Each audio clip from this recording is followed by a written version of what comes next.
At each stage of a country's history, buildings enable progression.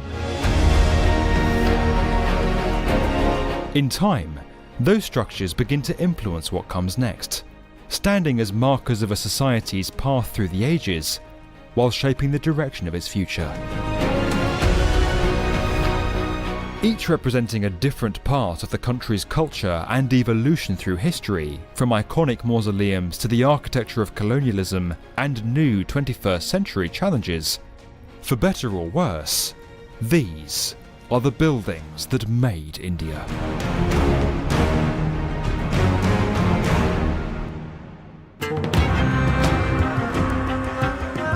When Mughal Emperor Shah Jahan's favourite wife passed away in 1631, he commissioned the Taj Mahal as her mausoleum. Construction on the main building began in 1632, demanding the skill of more than 20,000 masons, stonecutters and artisans from across the empire over an 11-year period. The completed structure sits among 42 acres of gardens. Designed with perfect symmetry, the Taj Mahal's domes, minaret towers and white marble exterior make it an iconic symbol of India, and one of the world's most recognisable buildings to this day, attracting over 8 million visitors each year.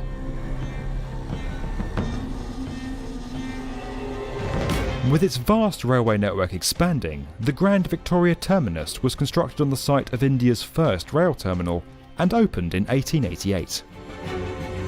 Standing at the heart of what was then called Bombay, the terminal marked Queen Victoria's Golden Jubilee and came to exemplify the long and complex history between the British Empire and the Indian subcontinent, where lavish buildings often rose alongside some of the empire's poorest subjects. When Bombay became Mumbai in 1995, the terminal was renamed a year later in honour of a former Indian emperor, removing its association with the country's colonial past. Today, the building stands as a landmark on India's 68,000-kilometre railway network, which conducts over 8 billion passenger journeys each year, and acts as the headquarters for India's Central Railway. Current circumstances aside, on average some 3 million passengers pass through the terminal every 24 hours.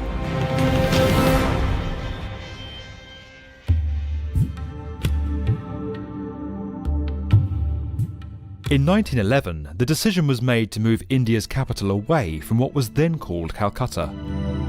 An area of 16 square kilometres on the outskirts of Delhi was acquired by British authorities to house the governing district of what would go on to become New Delhi, and a lavish new residence for the Viceroy of India was planned at its core.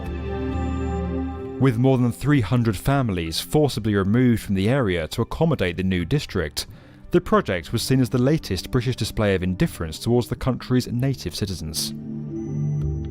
With nationalist sentiments growing, the building's original European design was adapted to incorporate Indo-Saracenic motifs.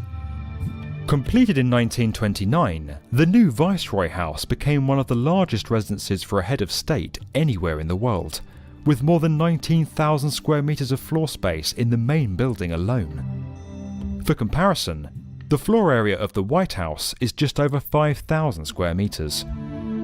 When India gained independence in 1947, many former colonial buildings were repurposed, and with the first democratically elected president taking office in 1950, the building was renamed for the new republic.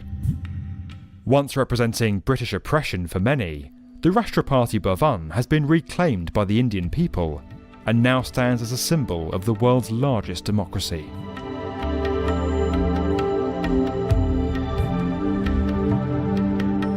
As the birthplace of 4 of the world's major religions, faith and beliefs have shaped the Indian subcontinent for centuries. The partition of India in 1947 and the subsequent resettling of 14 million people left the country with an overwhelming Hindu population.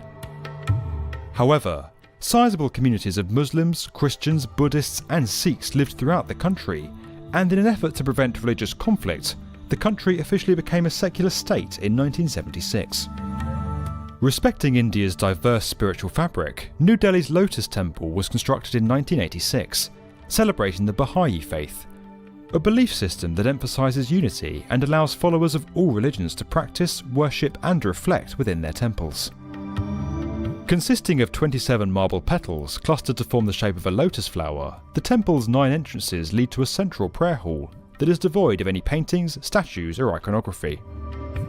Having been visited by over 100 million people, the Lotus Temple is widely regarded as the defining modern architectural landmark of India, a key building in the country's new chapter of independence.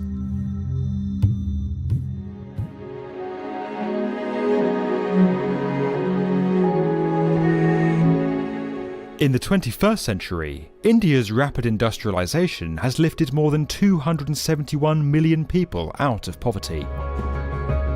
However, it's also created an ultra-rich billionaire class, while more than 73 million people remain below the poverty line.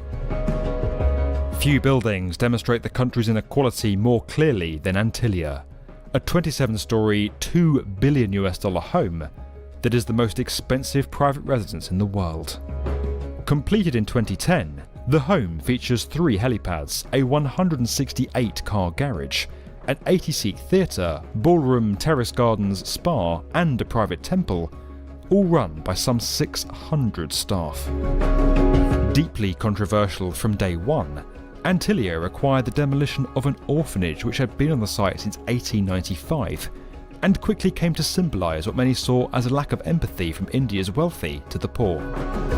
Despite being widely criticised by Indian media and the Indian government's ongoing efforts to address the divide, private projects like Antilia are a stark reminder of the inequality that plagues the world's second most populated country.